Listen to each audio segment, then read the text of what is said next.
कबीर के जन्म और मृत्यु के बारे में अनेक किंवदंतियां प्रचलित हैं।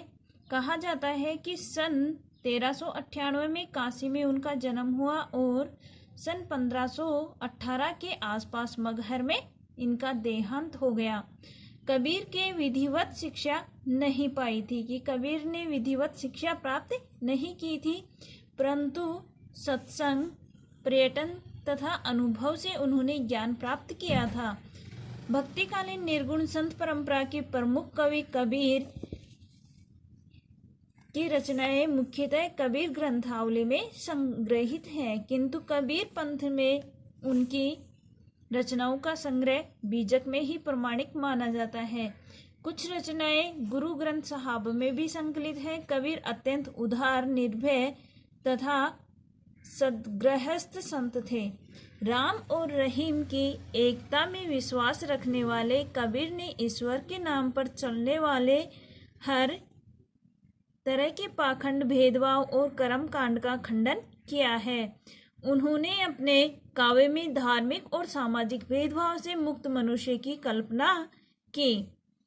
ईश्वर प्रेम, ज्ञान तथा वैराग्य, गुरु भक्ति, सत्संग और साधु महिमा के साथ आत्मबोध और जगत बोध की अभिव्यक्ति उनके काव्य में हुई। कबीर की भाषा की सहजता ही उनकी काव्यात्मक की शक्ति है। जन भाषा के निकट होने के कारण उनकी काव्य भाषा में दार्शनिक चिंतन को सरल ढंग से व्यक्त करने की ताकत है। यहाँ संकलित साक्यों में प्रेम का महत्व, संत के लक्षण, ज्ञान की महिमा, बाह्य आडंबरों का विरोध आदि भावों का उल्लेख हुआ है। पहले शब्द अर्थात पद में बाह्य आडंबरों का विरोध एवं अपने भीतर ही ईश्वर की व्याप्ति का संकेत है, तो दूसरे शब्द में ज्ञान की आंधी के रूपक के सहारे ज्ञान के महत्व का वर्णन है। कबीर कहते हैं कि ज्ञान की सहायता से मनुष्य अपनी दुर्बलताओं से मुक्त होता है। सबसे पहले इनकी साखियां कि मानसरोवर सुबर जल, हंसा केली कराही, मुक्ता फल मुक्ता चुके, अब उड़ी अनंत ने जाही। मानसरोवर हिमालय पर स्थित एक पवित्र सरोवर है। सुबर यानी अच्छी तरह से भरा हुआ, हंस यानी हंस या साधक, केली यानी कीड़ा, मुक्ता फल मोती अर्थात मुक्ति का आनंद, और मुक्ता मुक्त होकर के अर्थात आजाद होकर के, अनंत अन्यत्र कहीं। तो इस साखी के दो अर्थ है। एक तो है कि मानसरोवर सुबर जल, कि मानसरोवर रूपी अर्थात जल से परिपूर्ण मानसरोवर में हंस क्रीड़ा कर रहे हैं। वे मुक्त भाव से सरोवर में मोती चुग रहे हैं। अब उड़ी अनंत ने जाई, अब वह इस जल क्रीड़ा में इतना आनंद प्राप्त कर रहे हैं कि उड़ करके अन्यत्र कहीं जाना नहीं चाहते। अर्थात कि ईश्वर प्रेम से परिपूर्ण मन वाले साधकों को आत्मलीन होकर मुक्ति का परम सुख प्राप्त करता है। इसी परम आनंद को पाकर उन्हें सांसारिक सुखों की इच्छा नहीं रहती। और दूसरा अर्थ है कि मानसरोवर के पवित्र जल में, मानसरोवर के पवित्र जल में क्रीड़ा करते हुए हंसों को मोती की प्राप्ति होती है, जिससे वह आनंद की प्राप्ति करता है। और इसी प्रकार से भक्त और साधक मुक्ति को ही प्राप्त करते हैं। अर्थात इसी प्रकार भक्त और साधक भी मुक्ति को ही परम सुख मानते हैं और परम आनंद की प्राप्ति होने पर अन्य कहीं जाने की इच्छा नहीं करते। प्रेमी ढूंढत में फिरो, प्रेमी मिले न कोई, प्रेमी को प्रेमी मिले, सब विष अमृत होय।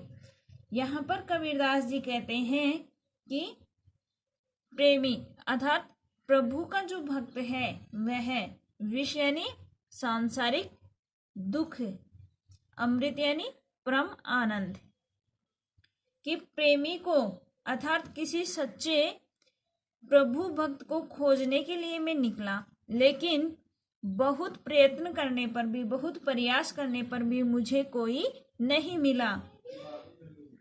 प्रेमी को प्रेमी मिले। जब किसी प्रेमी व्यक्ति को सच्चा प्रेमी मिल जाता है, जब किसी प्रेमी व्यक्ति को सच्चा प्रेमी मिल जाता है, तो सब विष अमृत हो। इस संसार के सभी जो दुख हैं वह नष्ट हो करके अमृत अर्थात सुख में बदल जाते हैं। यहाँ पर कबीरदास जी कहते हैं कि मैं ईश्वर के सच्चे भक्त को खोजने के लिए निकला, लेकिन बहुत प्रयत्न करने पर भी मुझे वह प्राप्त नहीं हुआ।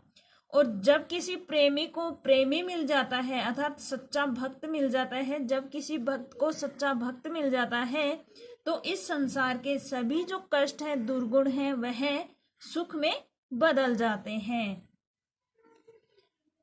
अस्ति चढ़िए ज्ञान को सहज दुलीचा डारी, स्वान रूप संसार है भूकन दे झके मारी।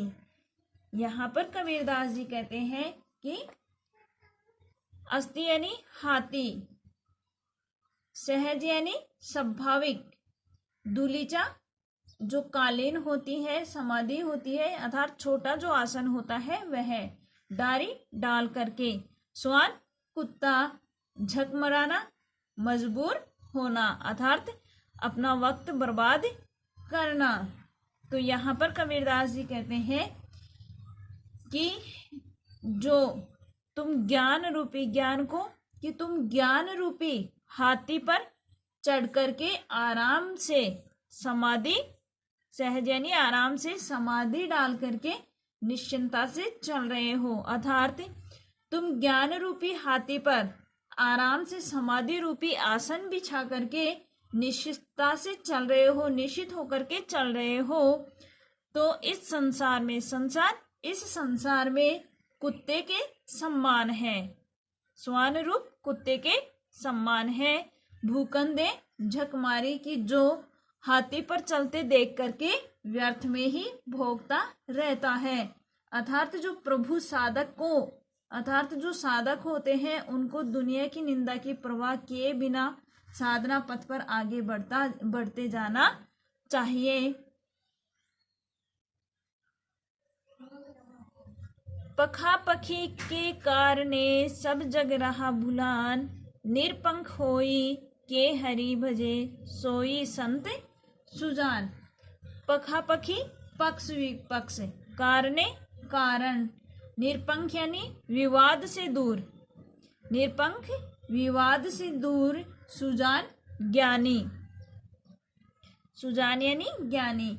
यहाँ पर कबीरदास जी कहते हैं कि आज जो संपूर्ण संसार है वह पखापखी पक्ष विपक्ष के विवाद के कारण, पक्ष विपक्ष की उलझन के कारण, सब जग रहा भुलान, सभी तर्क वितर्क और तर्क वितर्कों में, इस संसार में, सब जग यानी संपूर्ण संसार में पखापखी पक्ष विपक्ष के विवाद के कारण यह जग भगवान को भूल गया है।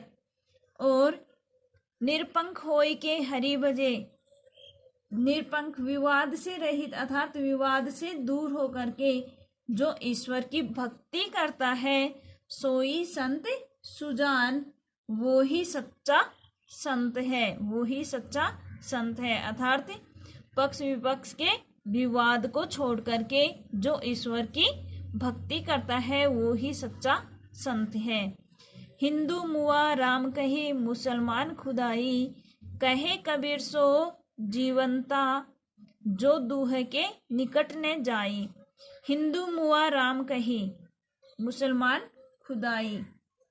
यहाँ पर मुआ यानी नकारा, खुदाई खुदा को, जीवता जीवित रहता है, दूह दोनों ही। इसमें देखो कि कबीरदास जी कहते हैं कि हिंदू लोग राम कही, राम का नाम लेकर के मर गए, मुआ यानी मर गए, और मुसलमान खुदाई, मुसलमान खुदा कहते कहते मर गए। कहे कबीर सो जीवता, और जो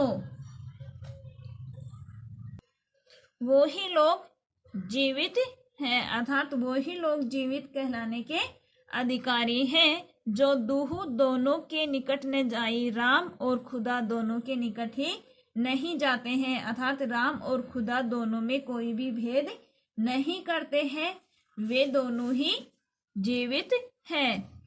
काबा फिरी काशी बया, राम ही बया रहीम, मोठ चून मैदा भया, बैठी कबीरा जीम।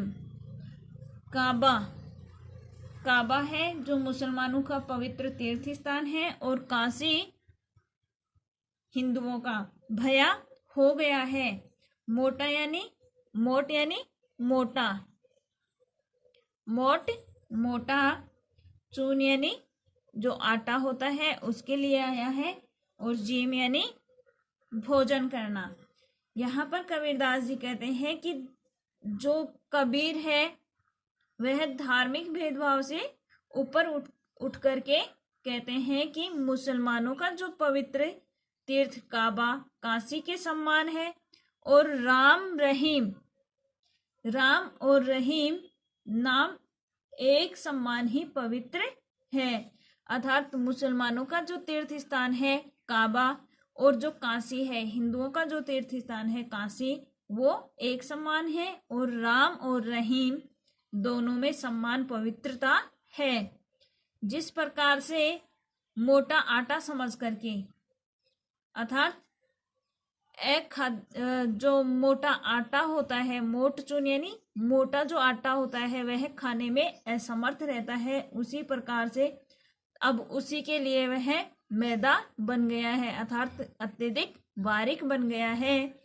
बैठी कबीरा जीम, उसे बैठ करके जो कबीरदास जी हैं वह आराम से खा रहे हैं, अर्थात यहाँ पर कबीरदास जी का आशय है कि धार्मिक भेदभाव को नष्ट होने पर उनके मन में जो हिंदू मुसलमान और राम रहीम नाम का जो भेदभाव था वह अब दूर हो गया है। ऊंचे कुल का जन्मिया, जे करने ऊंच न होय, सुबरन कलश सूरा भरा, साधु निंदा सोय। जन्मिया यानी जन्म लेने वाला, करनी क्रियाकलाप, सुबरन यानी धातु, कलश घड़ा, और सुरा यानी होती है शराब। कि यहाँ पर कबीरदास जी कहते हैं कि यदि कोई मनुष्य ऊंचे कुल श्रेष्ठ कुल में जन्मा है किंतु उसके जो कर्म है वह ऊंचे नहीं है, अर्थात श्रेष्ठ नहीं है, तो वह उससे क्या लाभ है। सुवर्ण कलश सूरा भरे, जिस प्रकार से सोने का घड़ा अगर शराब से भरा हुआ हो तो साधु जो लोग हैं ऐसे बर्तन की निंदा करते हैं, अर्थात ऐसे घड़े की निंदा करते हैं। तो इसका आशय है कि जो मनुष्य है वह अपने कर्मों से महान बनता है, जन्म से नहीं। और अगर ऊंचे कुल में भी जन्म लेकर के मनुष्य कुकर्म करता है तो वह वास्तव में उसके कुल का आधार नहीं है।